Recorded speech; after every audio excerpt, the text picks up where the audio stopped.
Lily, who was just 2 years old, was carried into the local animal rescue center in her mother's arms. She was not quite steady on her feet yet. She had only just learned to walk, stumbling along on her short, uncertain legs. But as they approached the very last cage at the end of the long, echoing hallway, she was so determined to climb down from her mother's arms that her mother had no choice but to let her go. The dog lying inside that cold, iron cage was a massive Cane Corso. His name was Titan. He must have weighed close to 80 pounds at one time, a true giant of a dog. But now, his ribs were painfully visible beneath his dull fur. He would not even lift his heavy head. An untouched bowl of kibble sat right beside him, ignored for days. The adults looked at him, shook their heads in pity, and walked away in silence. They saw a broken animal, a lost cause, but Lily did not walk away. Her mother approached with a nervous, hesitant step. "Lily, no," she whispered, reaching out to grab her daughter's hand. But Lily had already slipped her tiny, soft fingers through the cold cage bars. She was looking directly at the huge, motionless dog inside. There was neither fear nor shyness in her eyes. In that moment, there was only pure, unadulterated curiosity and a strange, quiet understanding. A staff member came running over, his face pale with worry.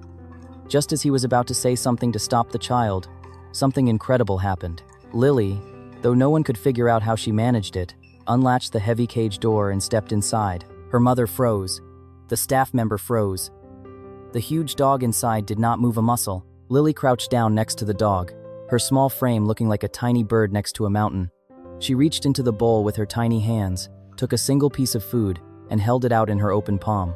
She waited, a 2-year-old toddler, standing before an 80-pound, exhausted, and potentially dangerous Cane Corso, waited without a single hint of fear. The security camera captured every second of that moment.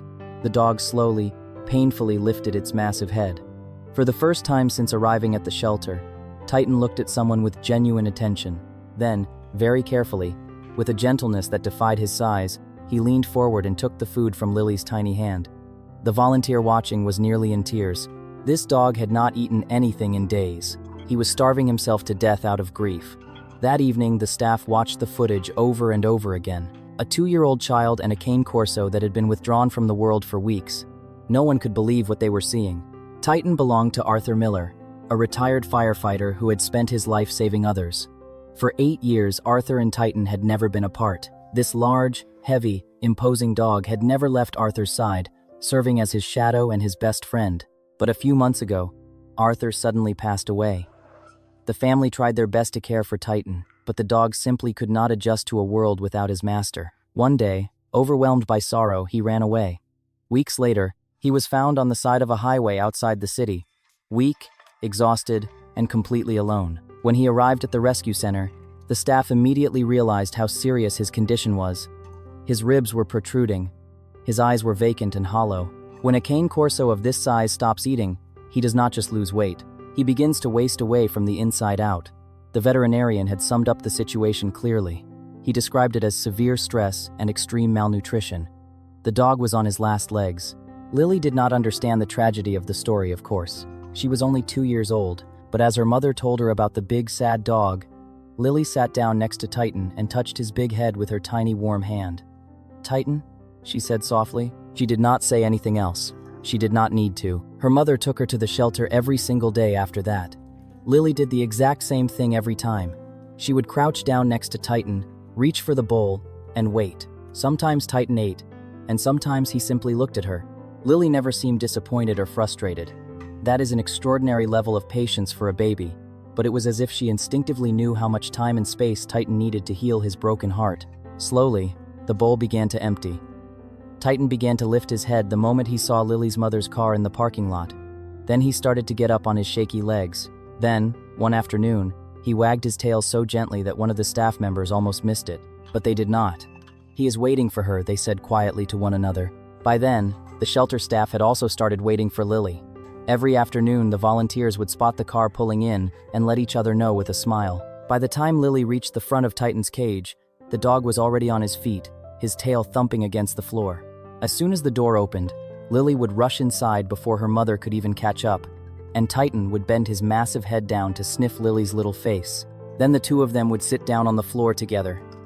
The big, tired dog and the tiny, tireless baby. Lily's family had always been set on getting a dog eventually. However, a Cane Corso, especially one so big and so deeply traumatized, had never crossed their minds. They had imagined a small puppy, something easy to manage, but now they were feeling differently.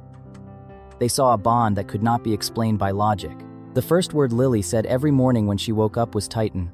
As they got into the car, she would ask if they were going to see her friend. At dinner, she would slip a piece of bread into her grandfather's hand and tell him to eat. She was practicing her caretaking skills for Titan. One evening, as they were driving home from the shelter, Lily turned around in her car seat and spoke with a clarity that surprised everyone.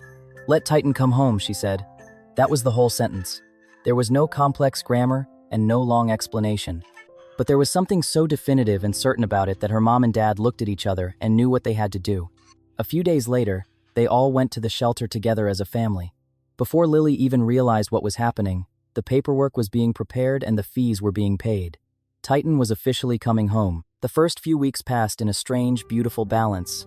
Titan, with his massive 80-pound frame, walked carefully alongside the tiny baby. Lily would try to wrap her small arms around Titan's enormous head, but her arms were not nearly long enough to meet on the other side. But Titan was patient. He was as patient as a creature could possibly be. He never grew stiff, and he never pulled away from her touch. When Lily fell while running in the grass, Titan would immediately bend over her and sniff her to make sure she was okay. When Lily cried, he would come to her side and wait until she felt better. His recovery was monitored through regular visits to the vet, and step by step, Titan transformed. His ribs were no longer visible under a coat that had become shiny and healthy. The vacant, weary look in his eyes faded away, replaced by a bright, protective spark. And one morning in the backyard, something wonderful happened. Titan ran. He really ran, stretching his powerful legs and feeling the wind in his fur. Lily tried to walk after him, laughing as she went. She stumbled and fell into the soft grass, but she just kept laughing.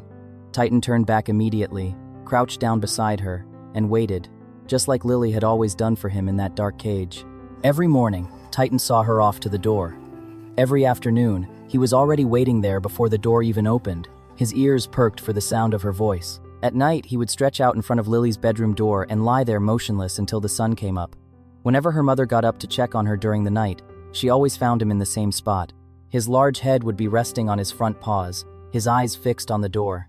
He was standing guard over his little savior. Perhaps for the first time since his old master passed away, he had such a clear mission in life. His purpose was to protect this little person who had seen his soul when no one else could. As Lily grew, Titan grew with her, standing by her side, walking ahead of her to clear the path, and waiting behind her to catch her if she fell. The neighbors would often smile as they watched the pair walk by. They saw a massive, powerful Cane Corso and a tiny, joyful baby, looking as if they were completely inseparable. It was not a dramatic life, and it was not a noisy one, but it was exactly what both of them needed to survive. The dog, who had once given up on life and refused to eat, had found a brand new reason to live, and the little baby, who was just beginning to discover the wonders of the world, had found someone who understood her heart without a single word ever being spoken. In the end, they did not just save each other from loneliness. They gave each other a life and a love they could never have found on their own. This story teaches us that compassion has no age limit and empathy has no language. Sometimes the smallest hands are the ones capable of healing the heaviest hearts. When the world saw a broken, dying animal, a 2-year-old girl saw a friend who just needed someone to stay. It reminds us that patience and presence are often the greatest gifts we can offer to those who are suffering. Love is not about how much you can say, but about how long you are willing to wait.